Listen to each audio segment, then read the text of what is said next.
De Deus, em Atos capítulo 1, versículo 8. Esse é o texto áureo do livro de Atos.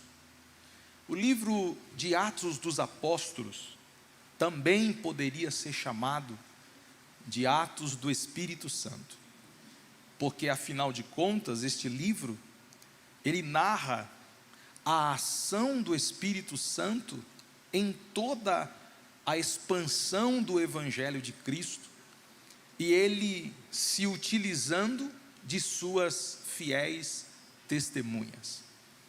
Atos 1:8 é um marco histórico, profético da igreja. Afinal de contas, foram as últimas palavras de Jesus. Jesus disse para os seus discípulos que muito em breve o Espírito Santo desceria sobre eles. E quando este Espírito descesse, e por que Espírito descer? Porque ainda o Espírito Santo não residia, morava no coração dos seus discípulos. Por isso o termo descer. Ele ainda não fora dado aos discípulos. Na antiga aliança, o Espírito Santo, ele descia, subia, descia e subia. Ele operava através de porções. Ele atuou através de porções na vida dos seus profetas. Por isso que Eliseu, antes de Elias morrer, ele disse: me dá da porção dobrada do seu Espírito. Ele estava pedindo uma porção mais generosa, abundante, do mover do Espírito sobre a vida dele. Então o Espírito Santo, ele descia, manifestava, fortalecia, capacitava e depois subia de novo. A era do Espírito Santo só veio a existir a partir da cruz de Cristo, onde Jesus, ele dá o brado, entregando sua vida. Agora este Espírito Santo ressuscita Jesus, e quando ele é ressuscitado, a partir de então, o Espírito Santo passa a predominar na ação do tempo. Este Espírito Santo fora dado no dia de Pentecostes. Pentecostes era a festa judaica, celebrada 50 dias após a Páscoa. Páscoa, celebramos a ressurreição. Pentecostes, celebramos a vinda do Espírito Santo. 50 dias depois da ressurreição, o Espírito Santo então é dado, e ele desce sobre os discípulos. Atos capítulo 2, verso 1 diz que de repente sobreveio naquele lugar um som como de um vento impetuoso e encheu toda a casa onde estavam assentados. Os discípulos, quase 120, não era a totalidade dos discípulos, mas era a representatividade dos discípulos.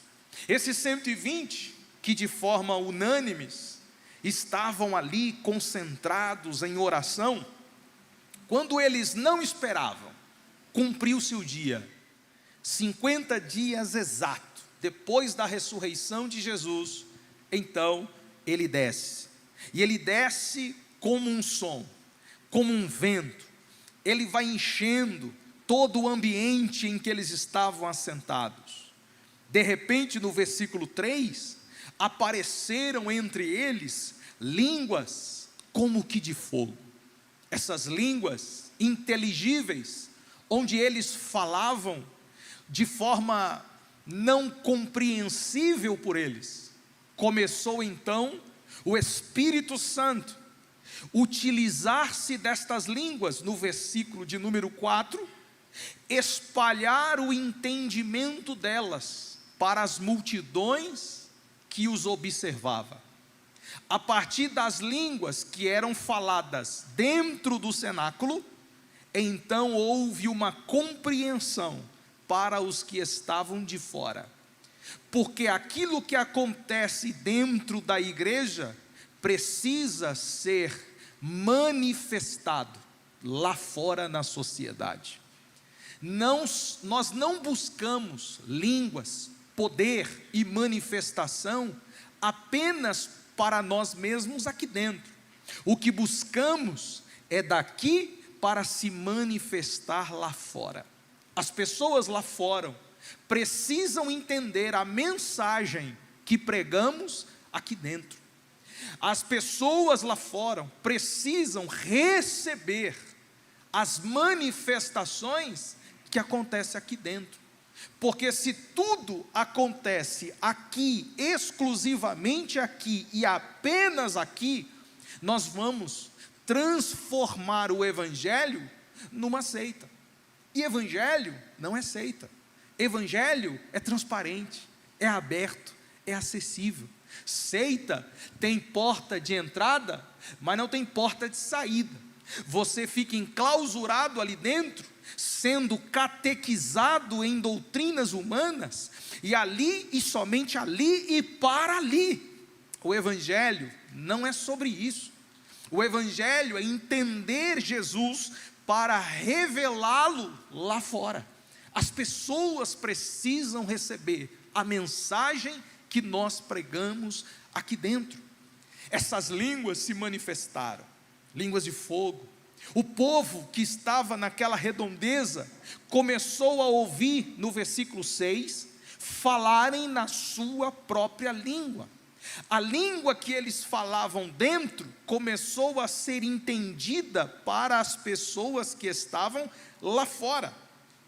Quando então as pessoas que estavam fora, não entendendo, porque nós corremos o risco de pregar e não sermos entendidos, de viver e de não sermos compreendidos. Então as pessoas lá fora não compreenderam a manifestação do Espírito Santo aqui dentro. Então eles começaram a julgar, o que é normal, porque tudo que você não conhece, você julga. Toda manifestação diferente daquilo que você vive ou aprende, você vai desconfiar e julgar.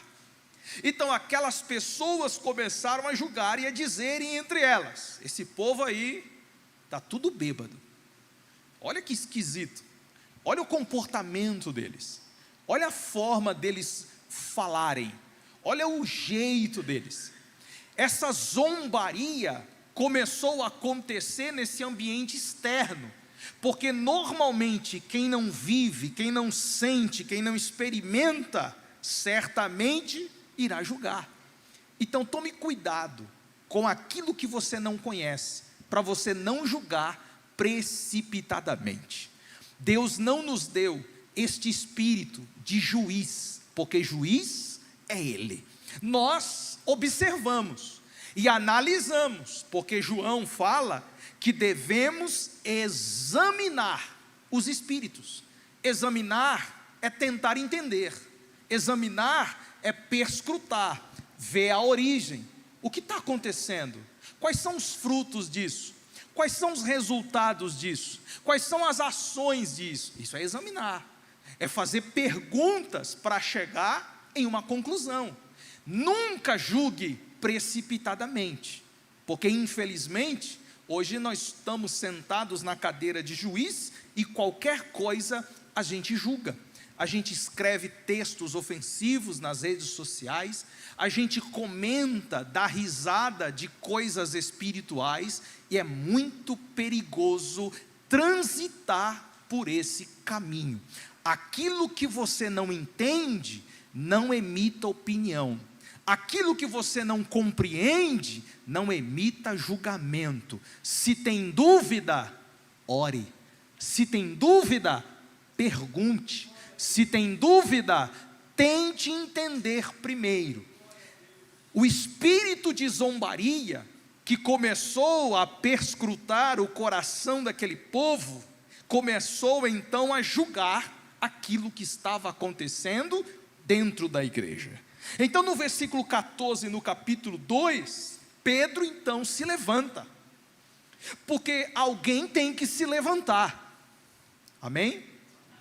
Alguém tem que se levantar, não dá para ficar vendo a igreja sendo atacada, não dá para ficar vendo o movimento pentecostal, o movimento do Espírito Santo, e eu estou falando do movimento autêntico do Espírito Santo, porque existem movimentos aí, que dizem que é pentecostal, de pentecostal não tem nada, absolutamente nada, é um sensacionalismo barato, imitador e terrível, só causa escândalo para a igreja.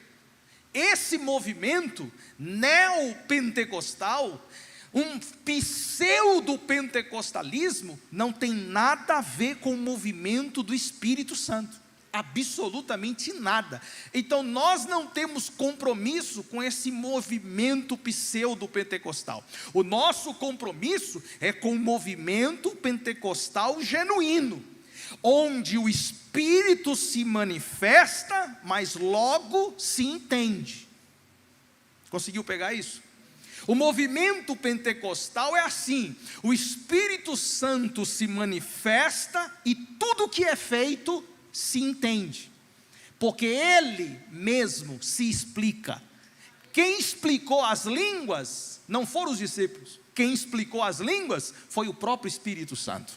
Pedro então se levantou, e por que ele se levantou? Porque ele entendeu que aquela era uma oportunidade de pregar o Evangelho do Senhor Jesus Cristo. Movimento pentecostal, além de manifestação do Espírito, há pregação genuína e sólida da palavra de Deus. Então redobre a sua atenção, não existe movimento pentecostal sem exposição bíblica, não existe movimento pentecostal sem a pregação do Evangelho. Se o negócio é só oba-oba e língua estranha, pode ser tudo menos Pentecostes, porque o Pentecostes é a exposição de Cristo. O Espírito Santo veio para manifestar a Cristo, falar sobre Cristo. Cristo deve ser entendido até em nossas próprias línguas estranhas. Pedro se levanta, começa a pregar, ele aproveita a ocasião e começa a revelar o Cristo nas Escrituras. Versículo 37 do capítulo 2: ouvindo eles estas coisas, compungiu-se-lhes o coração.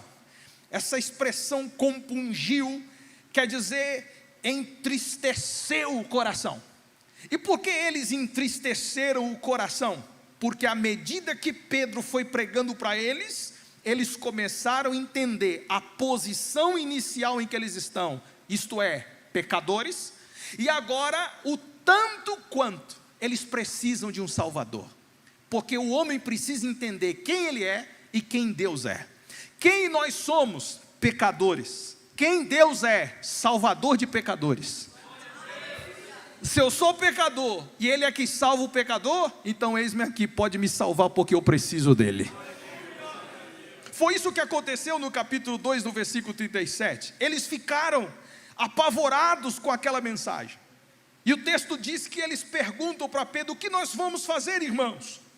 Aí Pedro responde: arrependei-vos, cada um de vós seja batizado em nome de Jesus Cristo, para a remissão dos vossos pecados, e recebereis o dom do Espírito Santo. Pois para vós outros é a promessa, para vossos filhos e para todos que ainda estão longe, para todos quantos o Senhor nosso Deus chamar. E com muitas outras palavras deu testemunho e exortava-os dizendo: salvai-vos dessa geração perversa. Então os que lhe aceitaram a palavra foram batizados, havendo um acréscimo naquele dia de quase 3.000 pessoas. Naquela ocasião da festa do Pentecoste, nós tínhamos muitas pessoas, mas muitas pessoas de verdade, Estima-se, os historiadores, que passava de 1 milhão de pessoas em todos os arredores de Israel. Todas as pessoas se manifestavam, se aglomeravam em Jerusalém para a festa do Pentecostes.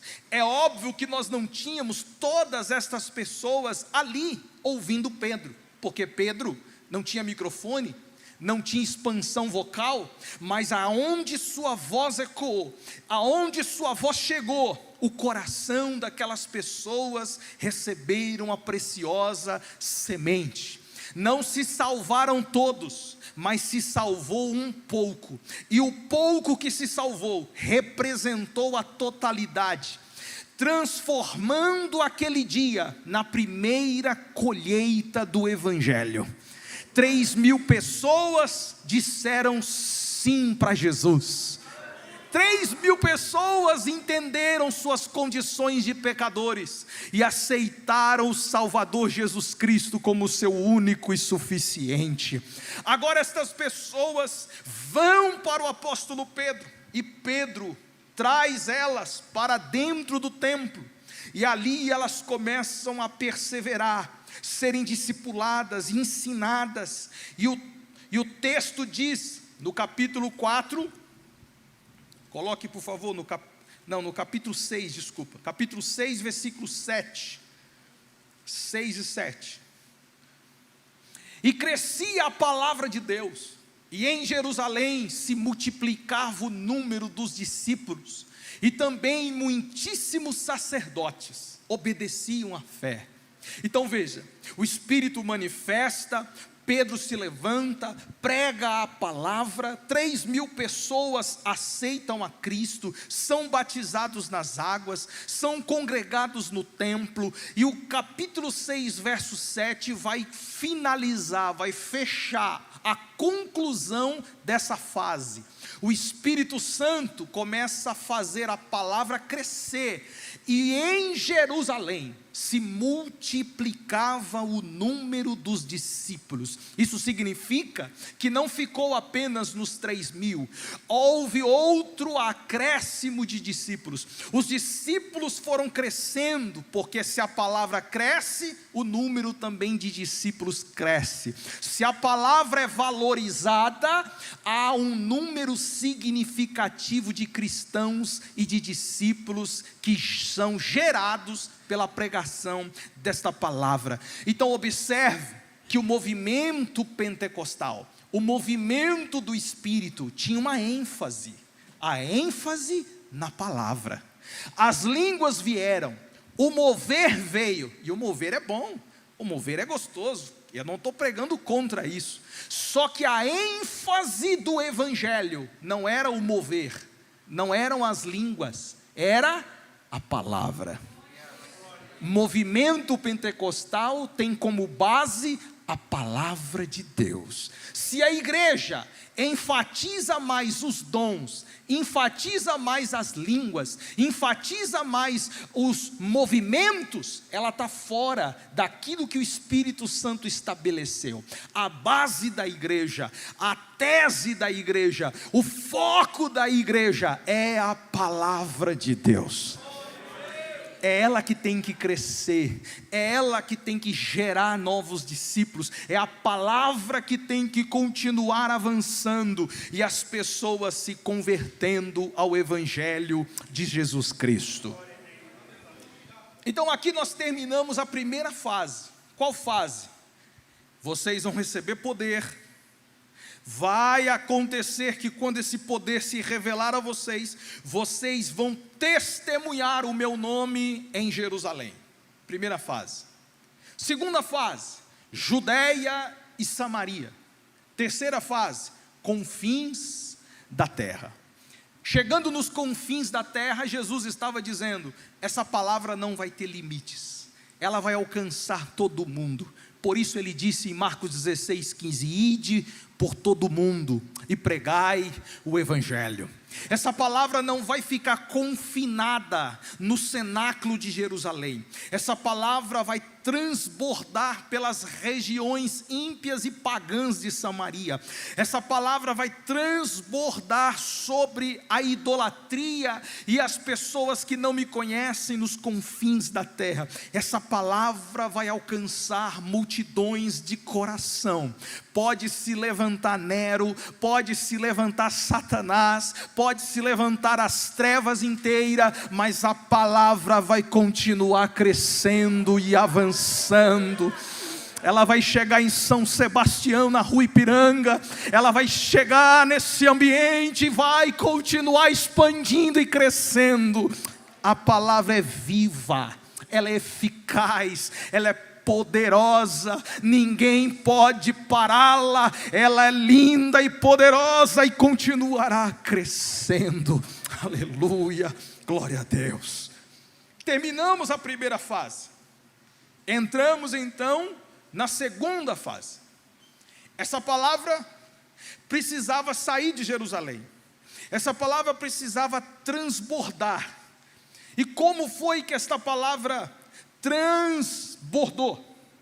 O texto, no capítulo 6, no versículo 7, nós concluímos a ideia de uma palavra crescente e um número de discípulos crescentes. Agora no capítulo 8, no versículo 1, naquele dia, levantou-se grande perseguição contra a igreja em Jerusalém. Eu pergunto para os irmãos, em que lugar a palavra estava crescendo? Em Jerusalém, capítulo 6, verso 7, que acabamos de ler. A palavra crescia em Jerusalém. O Espírito Santo se movia em Jerusalém. Muitos discípulos obedeciam à fé e crescia em Jerusalém. Então houve, capítulo 8, versículo 1, uma perseguição, e o texto enfatiza, muito grande. Não é uma perseguição qualquer não, uma grande perseguição em Jerusalém. E o que aconteceu nessa igreja e com essa perseguição? O texto vai explicar no versículo de número 2 e no versículo de número 3. Alguns homens piedosos sepultaram Estevão. Então qual era a perseguição contra a igreja? Morte. Versículo 3, Saulo assolava a igreja, assolações, entrando pelas casas dos crentes e arrastando homens e mulheres, encerrava-os no cárcere, prisões. Então qual tipo de perseguição que se levantou contra a igreja? Morte de discípulos. Estevão foi o primeiro mártir da igreja, quem morreu pela igreja. E agora nós temos homens e mulheres crentes sendo presos, sem fazerem absolutamente nada, apenas por professarem a fé em Jesus, eles começaram a serem presos.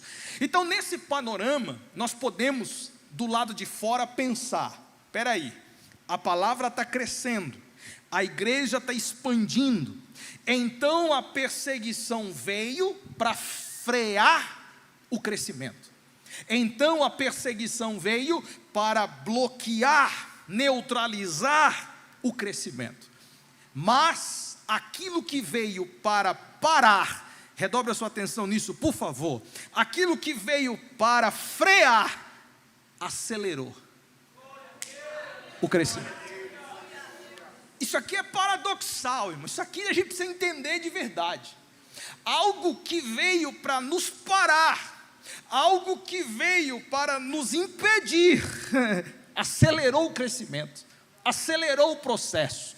Isso é Deus mostrando para nós que quando estamos na palavra, quando estamos na visão de Deus, quando estamos na direção do Espírito, tudo o que o diabo usa para nos parar e frear, vai dar errado, porque vamos continuar avançando e crescendo, porque este movimento não é do homem, este movimento é de Deus, é de Deus. Você tem uma palavra sobre a sua vida.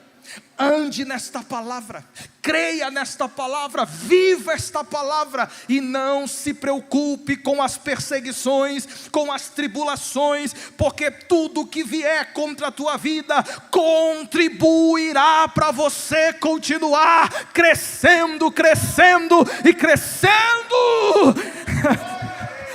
Quem crê nisso que eu estou pregando aqui hoje? Receba uma unção para continuar crescendo. Deixa eu ser profeta na sua vida agora. Receba uma unção para continuar crescendo. Esses problemas não vão te parar. Essas enfermidades não vão te parar. Deus está na tua vida e você continuará crescendo.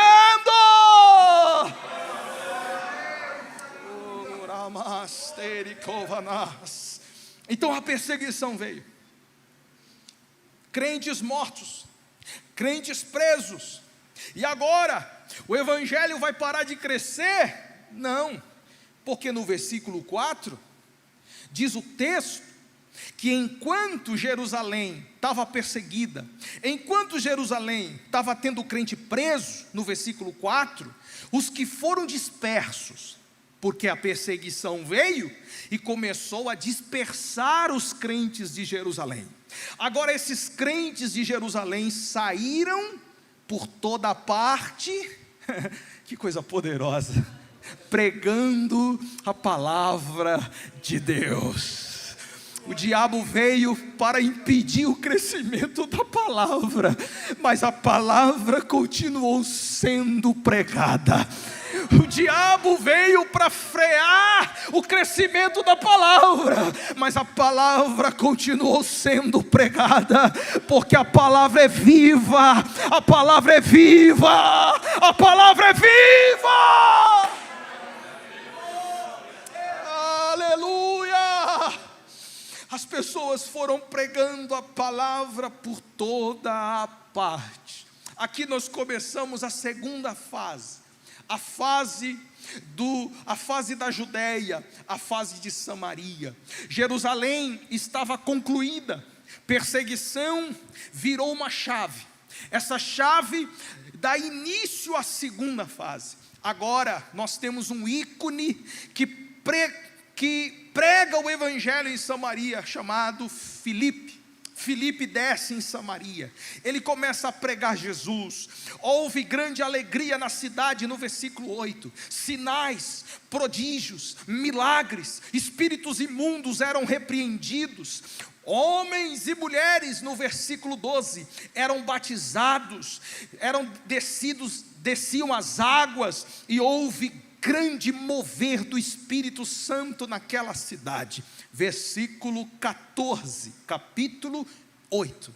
Ouvindo os apóstolos que estavam em Jerusalém, que Samaria recebera a palavra, enviaram-lhe Pedro e João, os quais, descendo para lá, oraram por eles, para que recebessem o Espírito Santo. Pense comigo, olha como o movimento pentecostal funciona. Atos 2, primeiro desceu o Espírito Santo, depois pregou a palavra. Atos 8:14, primeiro a palavra foi pregada e depois desceu o Espírito Santo. Você consegue entender? O Espírito desceu para que a palavra fosse pregada. A palavra onde é pregada, o Espírito Santo desce. E eu quero crer que Ele estará descendo sobre os seus negócios. Eu quero crer que Ele estará descendo sobre as suas direções. Eu quero crer que Ele estará sendo dirigido e descido sobre a tua vida. Eu quero crer que Ele vai descer sobre a sua casa, sua família, e a sua vida será cheia do Espírito. Quantos desejam uma vida cheia do Espírito Santo? Então, se você deseja cheia do Espírito Santo, ouça essa palavra, creia nessa palavra, valorize essa palavra, ande nessa palavra, e Ele descerá sobre ti e sobre os teus. Louvado seja o nome do Senhor. A palavra vem, o Espírito desce. E assim como foi em Pentecostes, em Atos 2, também acontece em Atos 8, 16 e 17. João e Pedro, representantes apostólicos da igreja de Jerusalém, colocam as mãos sobre os samaritanos, e a partir disso, eles começam a receber o Espírito Santo. Preste muita atenção aqui, para a gente não criar uma doutrina em cima do texto, porque texto aqui, ele é narrativo e não doutrinário. Tem gente que ama construir doutrina e narrativos, textos que estão narrando histórias. Nunca a Bíblia disse ou afirmou que o Espírito Santo só desce através de imposição de mãos. Nunca. Não existe essa doutrina. Não é por meio da imposição. A imposição de mãos de qualquer pastor, de qualquer apóstolo e obreiro, pode haver um derramamento do Espírito Santo sobre a pessoa para a qual está sendo orado. Pode. A pessoa até pode falar em línguas e serem batizadas. Pode. Mas isso não significa que é apenas dessa forma. Eu não sei como foi com você, mas o Espírito Santo já desceu em gente dobrado os joelhos orando. Eu não sei como foi com você, mas o Espírito Santo já desceu com você tomando banho no banheiro. Eu não sei como foi com você, mas você do trabalho para a igreja, o Espírito Santo te visitou e te batizou. Eu não sei como foi com você, mas o Espírito Santo, que é vivo e é Senhor, Ele pode te encher a qualquer hora, em qualquer lugar, em qualquer ambiente, de qualquer jeito. E se você me entende, então eu peço que você compreenda que não é do meu jeito, não é do seu jeito, é do jeito dele. E Ele pode te encher a qualquer hora. Então levante a mão, porque eu sinto Ele. Você pode dizer: Senhor, se é verdade, então me enche em qualquer lugar. Se é verdade, então me enche em qualquer ambiente. Se é verdade, me enche, porque eu quero uma vida cheia do Teu poder e da Tua graça, Senhor. Aleluia. Aleluia, aleluia. Tem gente orando ainda, eu não vou parar, tem gente orando. Se você já é cheio e não quer pedir mais, pode ficar de boca fechada. Se você já tem o suficiente e não precisa de mais, pode ficar só me olhando. Se você é cheio e não depende mais dele, pode ficar de boca fechada. Mas quem depende, quem quer mais, quem precisa mais, então adore Ele.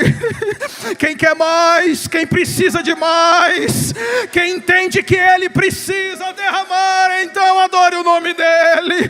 Peça para Ele: me enche. O Senhor não depende das minhas mãos para encher, o Senhor só depende da sua graça, meu Deus. Oh Espírito, oh Espírito, enche as nossas vidas, Espírito, porque onde a palavra está, o Senhor se manifesta. Onde a palavra está, o Senhor se revela. Onde a palavra está, o Senhor batiza. Onde a palavra está, o Senhor cura, o Senhor repreende, o Senhor é poderoso. E enquanto eu prego, se movimenta. Enquanto eu prego, o Senhor batiza. Enquanto eu prego, o Senhor cura. Enquanto eu prego, o Senhor enche. Só quem é cheio, só quem quer mais. Eu sinto Ele aqui, eu sinto o cheiro dEle aqui, eu sinto a presença dEle aqui nesse lugar.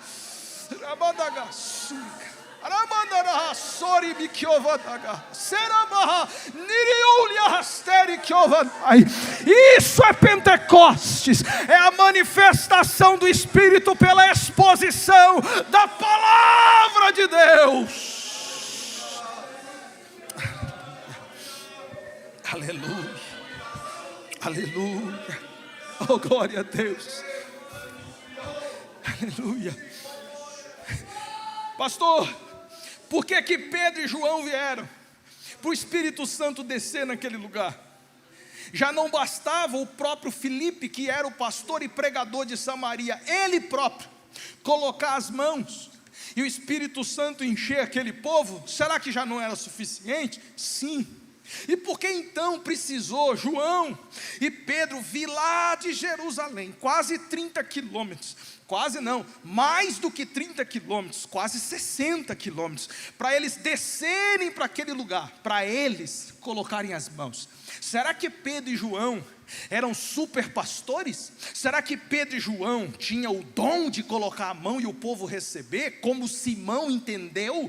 Simão pensou que Pedro e João eram super homens, que onde eles colocavam as mãos, o Espírito batizava. Então ele comprando, ou pedindo, melhor dizendo, o dom que havia em Pedro, ele entende que aquela ação era provocada por Pedro, aquela ação era provocada por João, quando na verdade o Espírito Santo, ele não está sujeito às minhas ações, o Espírito Santo não está sujeito às minhas vontades, o Espírito Santo não está sujeito às minhas agendas, o Espírito Santo não está sujeito ao que eu penso ou ao que eu creio, o Espírito Santo é Deus.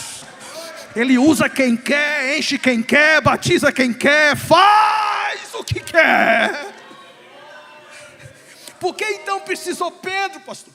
Por que então precisou João? Filipe já não dava conta? Dava. Então por que os dois tiveram que vir? Simples.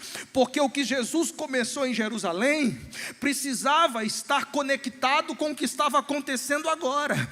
Tudo que Jesus começou fazendo em Jerusalém precisava ser derramado em Samaria. Se Filipe coloca a mão e as coisas acontecem, criaria-se outro movimento, mas o movimento do Espírito nunca será outro. O movimento do Espírito é o mesmo.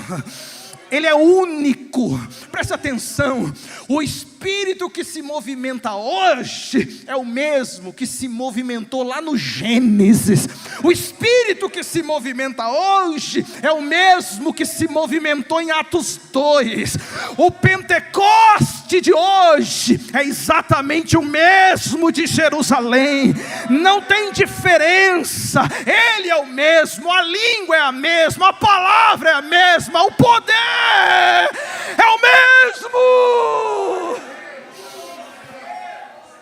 Pastor, então se o poder é o mesmo, o que Deus fez com Pedro, Deus pode fazer comigo. Se o poder é o mesmo, o que Deus fez com João, Ele pode fazer comigo. Exatamente o que Ele fez com os discípulos, pode fazer comigo, pode fazer com você, pode fazer com a igreja de hoje. O poder de Deus é real, e Ele está precisando de homens que se ponham na posição para usar. Ele quer usar você. Pega na mão desse crente bonito do seu lado, diga para ele: Deus quer usar você, Deus quer usar você, mas fale com cara de profeta para ele: Deus quer usar você. Eu sinto ele, eu sinto a presença dele. João veio, colocou as mãos, foram cheios, começaram a falar em outras línguas e a profetizarem. A palavra do Senhor, agora, ela começa a ganhar vulto, ela começa a crescer, ela sai agora das regiões da Judéia e da Samaria, porque o próprio Filipe, quando o anjo de Deus desceu, disse para ele: saia daqui, e agora pode ir para o lugar onde eu te estabeleci. Agora vem um anjo, fala com Filipe. Filipe, ele é, diz o texto, arrebatado. Sim, exatamente o que você acabou de ouvir. Ele é arrebatado. E ele vai do lugar onde ele estava, que era Samaria, para outro lugar chamado Azoto. Capítulo 8, o texto vai dizer, no versículo 26, que o anjo veio falar com ele. Agora ele se achava em Azoto, no versículo 26. O que Filipe foi fazer em Azoto? Simples, pregar a palavra. Filipe não foi colocar a mão no eunuco para ele ser batizado com o Espírito Santo. Não, Filipe foi pregar a palavra para ele. Filipe foi lá anunciar, e ele se converteu. Agora Filipe sai de Azoto, e começa no capítulo 8 e no versículo 40, passar para além, evangelizando todas as cidades, até chegar a Cesareia. Observe, ele percorre todas as cidades marítimas, da costa do mar Mediterrâneo, até chegar em Cesareia. Eram mais de 100 quilômetros de expansão, e Filipe pregando o evangelho. Observe que as fronteiras das cidades já não estavam mais focadas em Jerusalém, e sim na Judéia e na Samaria. Enfim, concluímos, esse evangelho, pregado na Judéia, pregado na Samaria, agora precisava chegar nos confins da terra. E como esse evangelho chegou nos confins da terra? Observe no capítulo 11, por favor. E eu já vou concluir, só para a mensagem não ficar incompleta. 11:19. Também os que foram dispersos por causa da tribulação. Por causa do quê? Qual tribulação? A tribulação que sobreveio a Estevão. Que tribulação é essa? A do capítulo 8 que nós lemos. Lembra do capítulo 8? Houve uma grande tribulação. Estevão foi morto. Paulo, que era então chamado por Saulo de Tarso, entrava nas cidades, prendia as pessoas. Aquela tribulação do capítulo 8. Aqui no capítulo 11, ainda os frutos da grande tribulação do capítulo 8 ainda estão sendo gerados. Então vamos lá, no capítulo 8, no verso 4, algumas pessoas que estavam sendo perseguidas saíram e foram para Samaria. Outras saíram e foram para as regiões da Fenícia, Chipre e Antioquia. A região dos samaritanos era uma região mista, híbrida, cheia de judeus e não judeus. Agora nós estamos numa região da Fenícia até Antioquia, totalmente voltada para ímpios, totalmente ímpios. Então esse evangelho, ele chega em Antioquia, versículo 20, alguns deles, porém, que eram de Chipre e de Cirene, e que foram até Antioquia, falavam também aos gregos, anunciando-lhes o evangelho do Senhor Jesus. Mais uma vez, anunciando-lhes o evangelho do Senhor Jesus. Que coisa poderosa. O evangelho agora chegou nos confins da terra. Antioquia era o posto de destacamento, o ambiente onde o Espírito Santo estabeleceria uma base. Jerusalém é a base da primeira ou do primeiro movimento. Samaria é a segunda base. Agora a terceira base é Antioquia. Chega na cidade de Antioquia, o evangelho é pregado. Resultado, versículo 21, a mão do Senhor estava com eles, e muitos crendo, oh glória, se converteram ao Senhor. Eu quero destacar isso aqui, a mão do Senhor estava com eles. Você consegue entender que esse movimento é impulsionado pela mão dele? Você consegue entender isso? Não é fruto do homem, gente. Isso não é coisa humana. O que aconteceu em Atos 2 não foi coisa da cabeça dos discípulos. O Espírito Santo desceu. Quando o Espírito Santo desceu, ele pousou sobre eles. Esse pousar é habitar. Presta atenção, ele não veio aqui e voltou. Ele veio aqui e pousou. Consegue entender isso? Diga assim, ele está pousado em mim. Está aqui dentro. Você precisa crer nisso, está aqui dentro.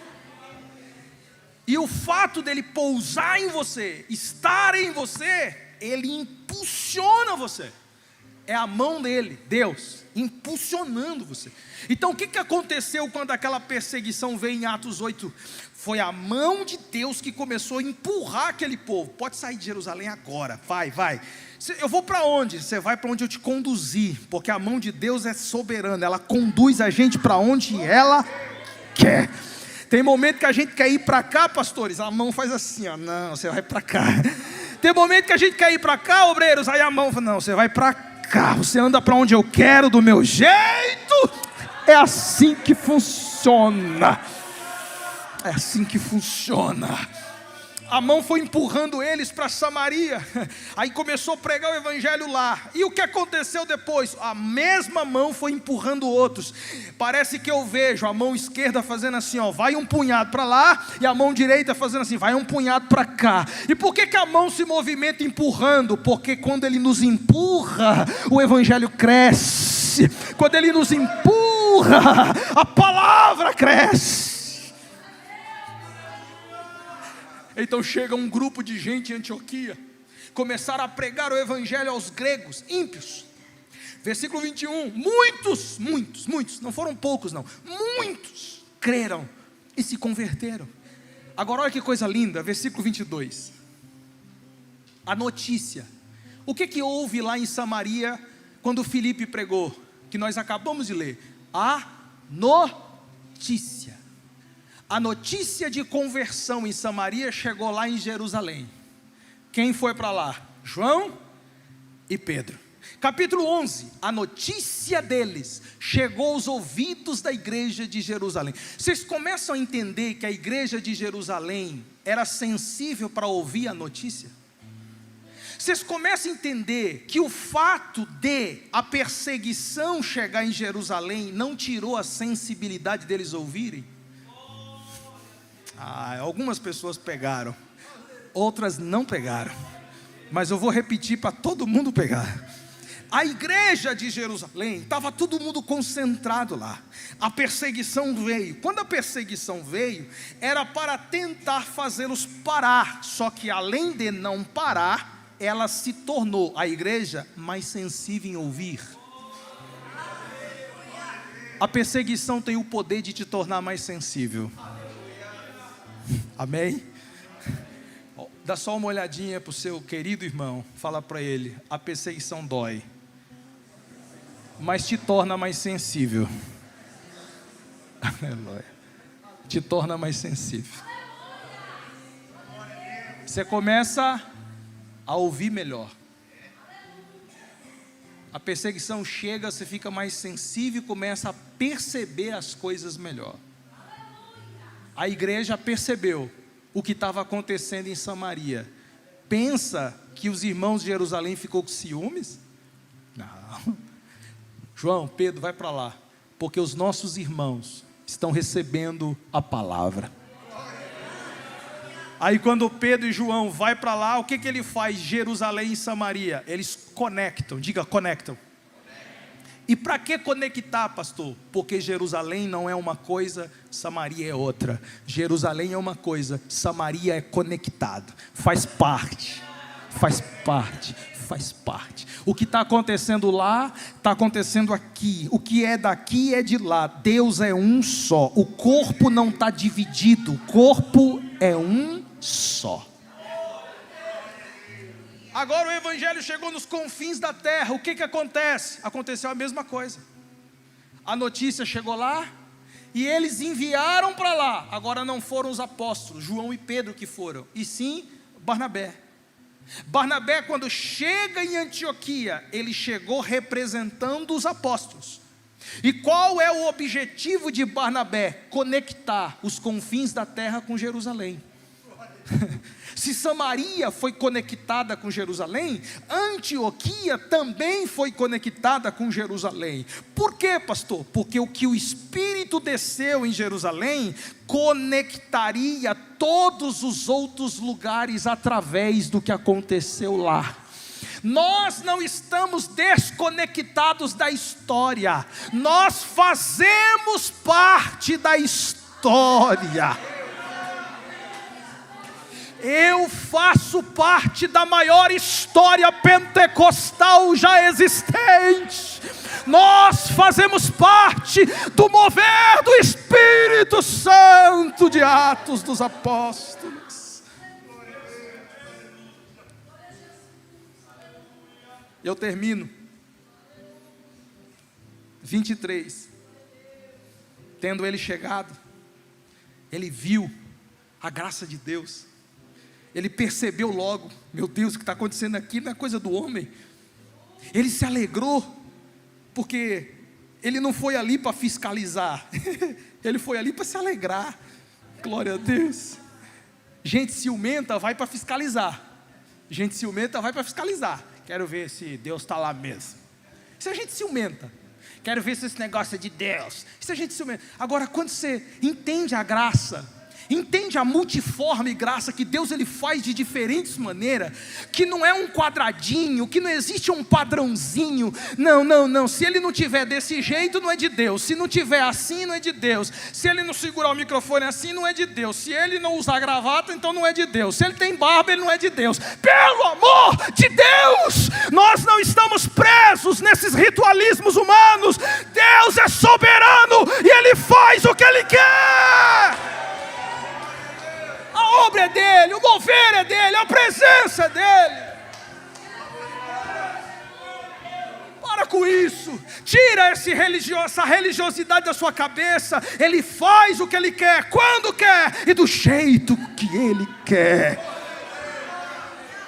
Barnabé se alegrou, se alegra mais e critica menos. Ai meu Deus, o horário acabou e agora que a palavra está fluindo. Se alegra mais e critica menos. Se alegra mais e murmura menos. Se alegra mais. Se alegra mais. Se alegra com o que Deus está fazendo, irmão. Se alegra com o que Deus está fazendo. Ah, pastor, eu estou muito triste. E por que você está triste? Porque estão escandalizando o Evangelho. Tudo bem, eu também estou. Mas e o outro lado? Eu estou alegre. Por que eu estou alegre? Porque tem vida se convertendo. Por que eu estou alegre? Porque Deus ainda está batizando com o Espírito Santo. Por que eu estou alegre? Porque Ele ainda está curando em nosso meio. Por que eu estou alegre? Porque o Evangelho continua crescendo. Por que eu estou alegre? Porque Jesus vem nos buscar. Oh meu Deus, que o espírito de alegria encha teu coração agora. Levante a mão, que haja uma alegria nos seus sentimentos, que haja uma alegria no seu coração, que haja uma alegria na sua alma, que haja uma alegria no teu espírito. Receba esse óleo de alegria, receba esse óleo de alegria, receba esse óleo de alegria. Oh, glória, oh, glória. Oh glória, tem crente alegre aí, irmãos? Tem crente alegre aí? Adore o nome dele. Aleluia. Ele viu a graça de Deus, ele ficou alegre e começou a exortar o povo. E que exortação era essa? A exortação era simples. Ele dizia assim: gente, continua aí firme, viu? Não deixa essa alegria passar não. Não deixa essa graça ir embora não. Não deixa esse mover acabar não. Continua firme, permaneça firme no Senhor. Porque Barnabé era um homem bom, cheio do Espírito Santo e de fé. E muita gente se uniu ao Senhor. E no versículo 26, Barnabé junto com Paulo, reunida a igreja, ensinou toda a igreja.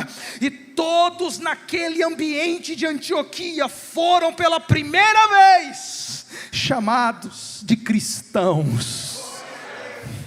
Sabe qual que é o objetivo do movimento pentecostal? Sabe qual é o objetivo do movimento do Espírito? Transformar crentes em cristãos. Transformar crentes em autênticos discípulos chamados cristãos. E o dom, e a manifestação, e as línguas, e o poder, tudo isso faz parte. Só que não é o objetivo final. O objetivo final é você ser mais crente, é você ser mais maduro, é você ser mais firme. Fique sobre os seus pés, por favor. Oh, glória. Eu estou alegre aqui, irmão.